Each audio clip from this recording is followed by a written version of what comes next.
Buenos días, estimados amigos. La Asociación Cubana de Naciones Unidas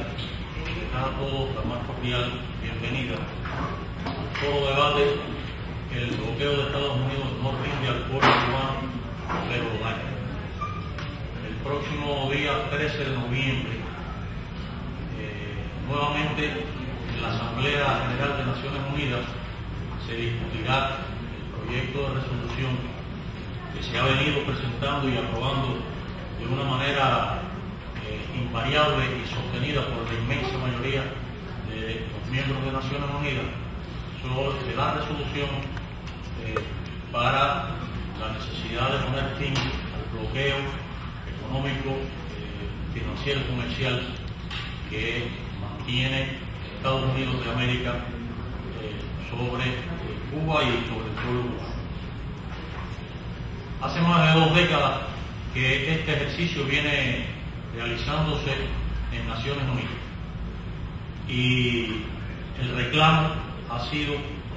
realmente abrumador para que se ponga fin a esta criminal e injusta política que constituye sin lugar a dudas una violación masiva y flagrante de los derechos de todo el pueblo cubano, violatoria también, por supuesto, del derecho internacional y de las reglas del comercio, entre otras normas y principios que son reconocidas por la comunidad internacional. Es una política que ha pretendido a lo largo de más de 50 años poner de rodillas al pueblo cubano por hambre, por enfermedades, como una represalia sin duda alguna por haber decidido escoger nuestro pueblo libremente su sistema sociopolítico y defender a cualquier precio nuestra independencia y nuestra soberanía. El bloqueo va contra las normas proclamadas por los Estados partes de las Naciones Unidas, viola nuestro derecho al desarrollo y califica, de acuerdo con la Convención de Ginebra, como un delito de genocidio. Tiene un carácter extraterritorial y es sabido cómo a lo largo de las diferentes administraciones de Estados Unidos se ha ido recrudeciendo y las sanciones han ido fortaleciéndose y cubriendo prácticamente todo el espectro de la vida nacional del país. Afecta, sin lugar a dudas, a todas las esferas y a todos los sectores del país. Pero tiene una incidencia especialmente delicada y fuerte sobre algunos sectores que son los más vulnerables. Hay una incidencia muy fuerte en los temas relacionados con la salud, con la educación, en temas que tienen que ver con el desarrollo del país. Se persiguen las inversiones, bajo los preceptos del bloqueo se impide o se trata de entorpecer los vínculos y los intercambios en el orden científico, en el orden técnico. Se persiguen a aquellos que pretenden iniciar o mantener relaciones de diferentes tipos con nuestro país, y esto evidentemente produce un daño muy fuerte, especialmente sobre la familia cubana y sobre el pueblo cubano. El bloqueo es un sistema de sanciones coercitivas unilaterales, es el más injusto, abarcador, severo y prolongado que se haya establecido sobre pueblo alguno en la historia de la humanidad. Es un acto de agresión unilateral y una amenaza permanente contra la estabilidad del país. El daño económico que se ha calculado a partir de conceptos que mantienen una línea bastante conservadora, pero ya asciende a más de 108.000 millones de dólares. Si se toma en consideración la depreciación del dólar frente al valor del oro, en el mercado financiero internacional, la afectación a la economía cubana sería superior al $1.066.000.000.000, que como cualquiera podrá imaginar, para cualquier país es un elemento muy fuerte y muy duro, pero especialmente para un país pequeño que tiene una economía emergente y que tiene la necesidad de emplear cada uno de sus recursos en los ingentes programas y esfuerzos que se han venido realizando para desarrollar el país y darle a nuestro pueblo realmente el nivel que aspiramos a que tenga. Siendo una política criminal, inhumana y moralmente insostenible, sin embargo no ha cumplido ni va a poder cumplir las intenciones malsanas que por los cuales fue impuesto y fue establecido. El país ha resistido, sigue resistiendo. El pueblo de Cuba, a pesar de estas medidas y estas acciones, continúa trabajando y continúa enfrentando todas las consecuencias y las intenciones del bloqueo como tal. A veces uno se pregunta por qué el gobierno de los Estados Unidos mantiene, a contrapelo de la opinión y el rechazo de la inmensa mayoría de la comunidad internacional, esta política que es ya evidentemente fracasada y cruel. ¿A qué temen los imperialistas? Si Cuba no representa ninguna amenaza en el orden económico y militar para los Estados Unidos, se teme evidentemente al ejemplo de un pequeño país que se decidió a crear su propio sistema político y avanzar en su propio camino, en su propio destino, y sobre todo a defender a cualquier precio su derecho al desarrollo, a tener un sistema político que es el que se ha dado a nuestro pueblo, su derecho a la soberanía, a la autodeterminación. No habría otra explicación para ello. Yo no voy a hacer más extensa esta introducción. Nos están acompañando en la mañana de hoy un grupo de importantes personalidades de algunos de los sectores que tienen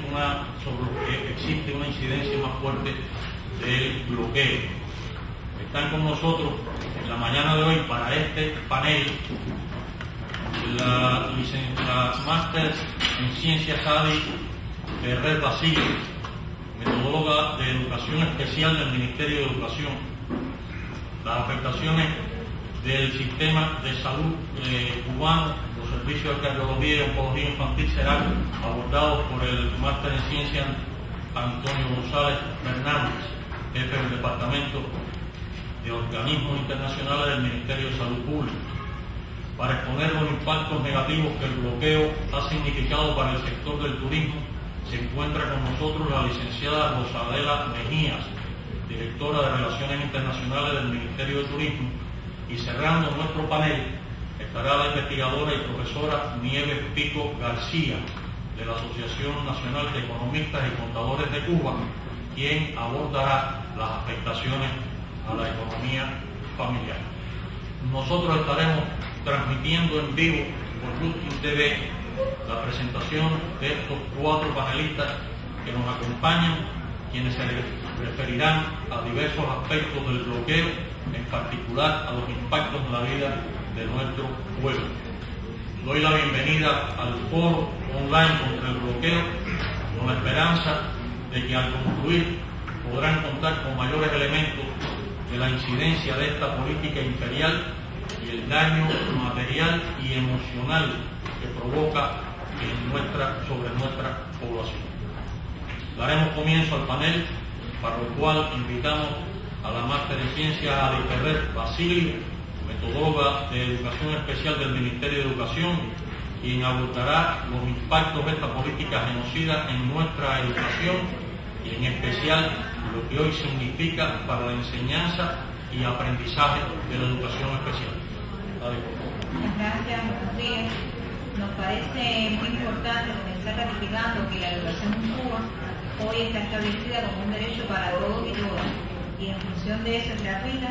y se ratifica desde la Constitución de la República, por lo que es y ha sido desde el tiempo revolucionario una prioridad para nuestro país. De esta forma, incluida en ella la educación especial, hoy nosotros atendemos 39.000 o más de 39.000 niños, niñas, adolescentes y jóvenes con necesidades educativas especiales, agrupados en 338 instituciones educativas que hoy reciben de manera directa o indirecta, y de hecho lo sufren, las afectaciones del problema. Por ser precisamente la educación especial extremadamente sensible y vulnerable y necesitar para su desarrollo un grupo de recursos especializados que garantizan precisamente el acceso al currículo y de esta manera su plena inserción social. Pudiéramos estar hablando de ejemplos concretos donde se evidencia lo antes expresado, y quisiéramos iniciar con la situación que hoy tenemos con la imposibilidad de adquirir, por ejemplo, la resina plástica para la producción de las sillas, para la producción de juguetes didácticos que se utilizan en esta educación, necesarios e imprescindibles para el desarrollo de la motricidad, del lenguaje oral y escrito, que garantizan a su vez en las primeras edades precisamente todo lo que hemos venido hablando relacionado con la adquisición del aprendizaje y concretamente todo lo que tiene que ver con el currículo. Podemos hablar además de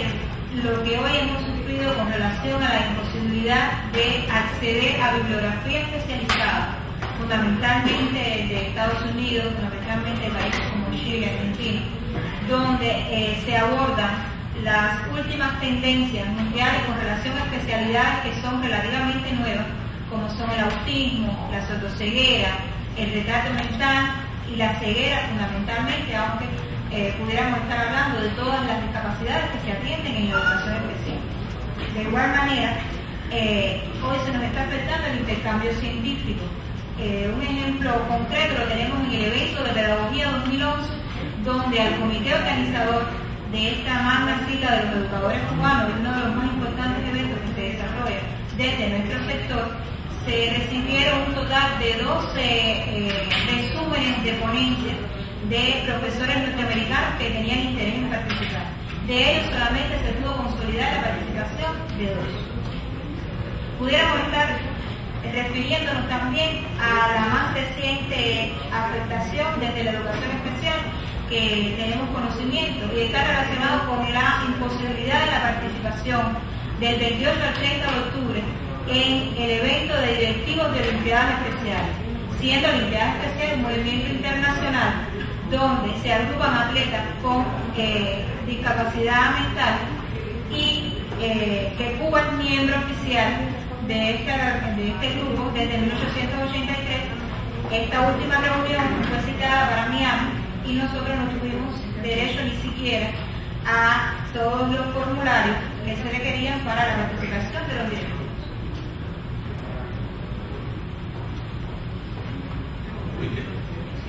Muchas gracias, Adi. A continuación, veremos la intervención que realizaron el pionero Lázaro Manuel Manes Gómez durante la jornada del 9º Foro de la Sociedad Civil Cubana contra el Bloqueo, que tuvo lugar el pasado día 19 de octubre. Decía de Santa María Palacio y débiles visuales. Y lo que yo quería expresar acerca de este bloqueo impuesto hace más de 50 años es que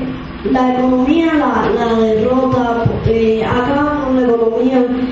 y sobre todo con la educación especial como tal,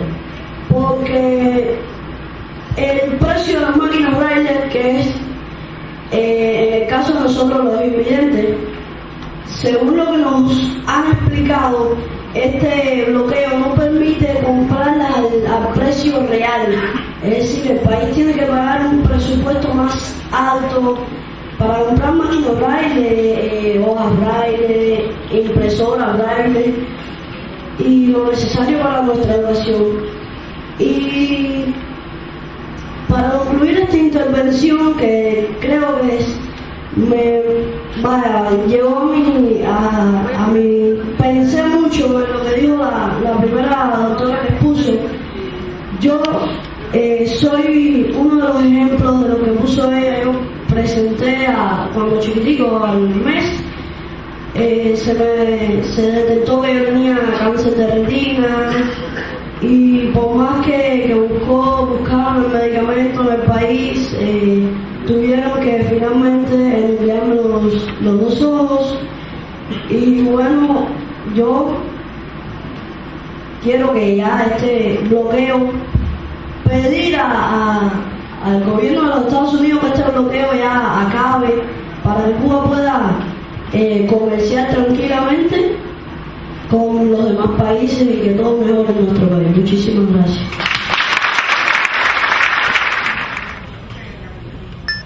Después de esta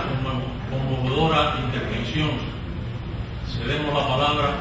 al máster en Ciencias Antonio González Fernández,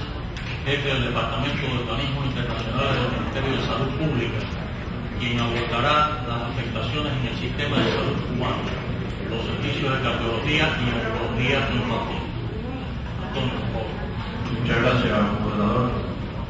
Como ha dicho nuestro moderador, el bloqueo de Estados Unidos no rinde al pueblo cubano, pero lo daña. Y ese ejemplo que vieron ustedes ahí en ese video es algo fehaciente de cómo se ve dañada la salud de la población. Comenzaré diciendo que el sistema de salud cubano es universal, gratuito, accesible y con cobertura para el 100% de la población cubana, la que se ve afectada de la más variada forma por el injusto bloqueo de los Estados Unidos contra Cuba. Una de las instituciones que ha visto afectada es el Instituto de Oncología, y el Servicio de Oncopediatría señala que se ha visto imposibilitado de usar las placas de yodo radioactivo producidas por la empresa norteamericana 3M, que se requieren para tratamiento de un tumor congénito que crece en la retina del ojo. Y si no se dispone de esas placas, no se puede conservar la visión, y en ocasiones hay que llegar a extirpar el ojo y a veces hasta ambos ojos, como refirió el niño en el video que vimos. Se comprende el impacto que tendrá en la calidad de vida de estos pacientes y sus familiares disponer de esta tecnología. Es de señalar que la incidencia anual de esta localización tumoral es de unos 10 pacientes por año, y existen en ese grupo de pacientes madres e hijos afectados. Esa institución señala además que no ha podido utilizar las prótesis extensibles para sustituir las partes óseas en la cirugía de tumores óseos, no habiendo podido realizar tratamientos conservadores ni funcionales en niños y jóvenes afectados por tumores malignos de los huesos, debido a que estos son comercializados por empresas norteamericanas. Otra institución que ha señalado dificultades en argumentos es el Cardiocentro Pediátrico William Soler, quien presenta dificultades para adquirir los dispositivos AMPLACER necesarios para corregir defectos congénitos del corazón, porque son fabricados en Estados Unidos. Si la obtención de estos dispositivos se demora, es necesario entonces intervenir a estos pacientes, y esto, como es natural, conlleva riesgos para la vida, el sufrimiento de complicaciones y molestias para el paciente, deterioro de la calidad de vida y de estos pacientes y de sus familiares, y hasta el riesgo de morir. Si la opción es la cirugía para estos niños cardiópatas, no se dispone de pseudoráneo, anestésico inhalatorio muy efectivo para uso en niños, producido por una firma norteamericana que no le vende a nuestro país, y los genéricos que se pueden obtener no tienen la misma calidad. Para garantizar una mejor evolución de estos pacientes con cardiopatías complejas, en el tratamiento pre y postoperatorio se señala la imposibilidad de adquirir nutrientes de mayor calidad, como el aminosteril, que es solo producido en Estados Unidos por el laboratorio ADO, que nos niega la venta. La empresa Medicuba, importadora de medicamentos y reactivos, señala que tuvo imposibilidad de adquirir un reactivo para el diagnóstico de SIDA en niños de más de 0 positivos, con un proveedor intermediario de Canadá, el que informó que la empresa norteamericana Holanda de Estados Unidos dijo que no proveería el producto porque el destino final era Cuba, y además envió un comunicado a todos los pacientes donde tienen sucursales orientando que no vendieran este producto a Cuba. Existe además impedimento al acceso a la información científica médica política de avanzada y la negación de visas a científicos cubanos para participar en eventos de Estados Unidos y la no autorización de científicos estadounidenses y estudiantes de viajar a Cuba, y la prohibición de publicar artículos científicos de origen cubano en los Estados Unidos, lo que ha ido en detrimento del intercambio de conocimiento entre ambos países. El costo del bloqueo estadounidense para el sector salud desde los comienzos en el 2012 se ha estimado en precios corrientes en 2.359,5 millones de dólares. Pero teniendo en cuenta la depreciación del dólar frente al valor del oro en el mercado internacional, la cifra ascendería a 23.292,2 millones de dólares, sin cuantificar las afectaciones de carácter humano, por ser imposible valorarlas debido a las carencias y sufrimientos innecesarios que sus efectos han causado y causan a pacientes y familiares. Son estos algunos ejemplos de cómo afecta el bloqueo de Estados Unidos la salud y el bienestar de la población cubana. Muchas gracias. Muchas gracias, Antonio González Fernández, del Ministerio de Salud Pública. Ahora damos la palabra a la licenciada Rosadela Mejías, directora de Relaciones Internacionales del Ministerio de Turismo, quien se referirá a continuación a los impactos negativos que el bloqueo ha significado para el sector del turismo. Muchas gracias. Efectivamente, el bloqueo económico, comercial y financiero del gobierno de los Estados Unidos contra Cuba continúa manifestándose con sus nocivos efectos en todas las actividades del turismo cubano, incluyendo las relacionadas con fuertes limitaciones de los ciudadanos de ese país para viajar a Cuba. A título de ejemplo, consideremos el sector del turismo en el área del Caribe. En el año 2011 visitaron el área del Caribe procedentes del mercado de los Estados Unidos 13 millones de personas. Sobre la base de diferentes cálculos, apreciaciones y la dinámica del Caribe, se supone que al menos el 15% constituye la cuota de mercado para Cuba. De esta forma hubiesen podido visitar Cuba en el año pasado 1,9 millones de turistas estadounidenses, casi 2 millones. Se han continuado intensificando las medidas del bloqueo de los Estados Unidos que mantienen vigentes sus acciones para limitar las modalidades del comercio electrónico, el empleo del Internet y las transacciones mediante tarjeta de crédito, como forma o medio de pago de los servicios turísticos, reservaciones de pasajes aéreos y otros para el turismo en Cuba.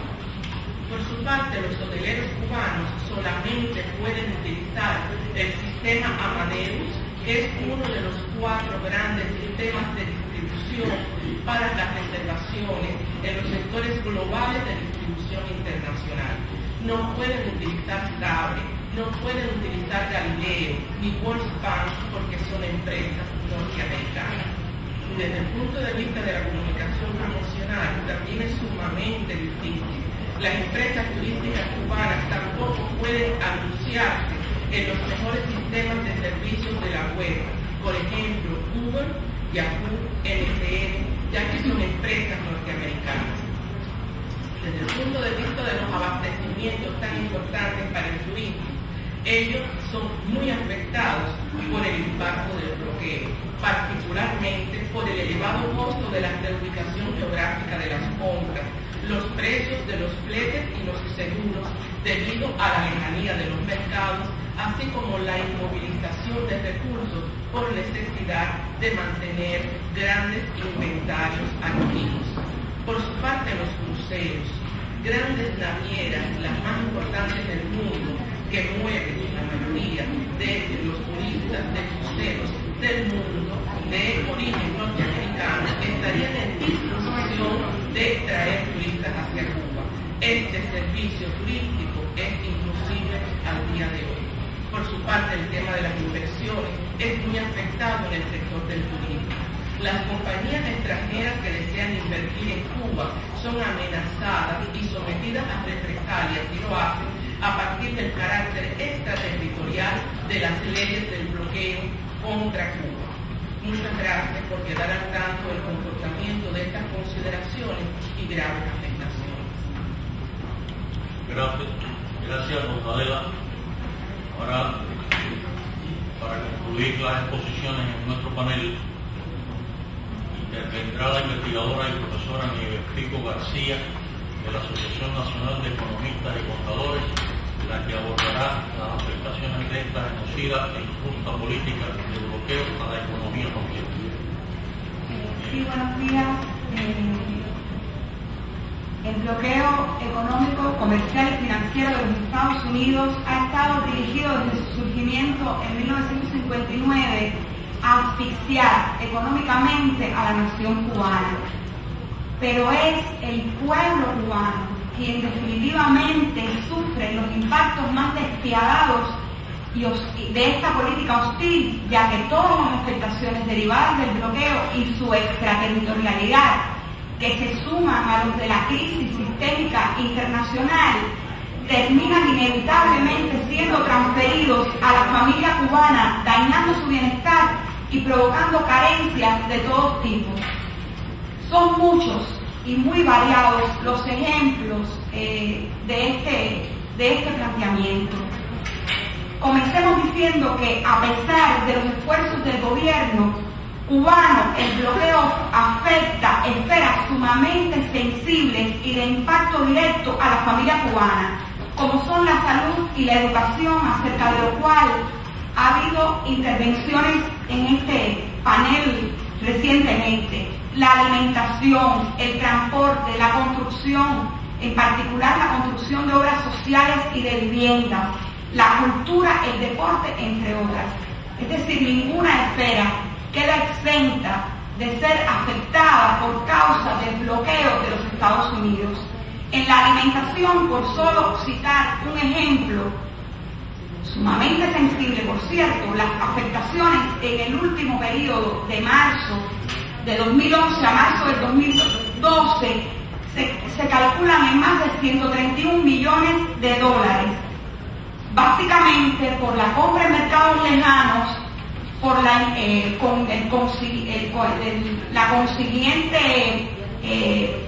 consiguiente encarecimiento por causa de los fletes y los seguros,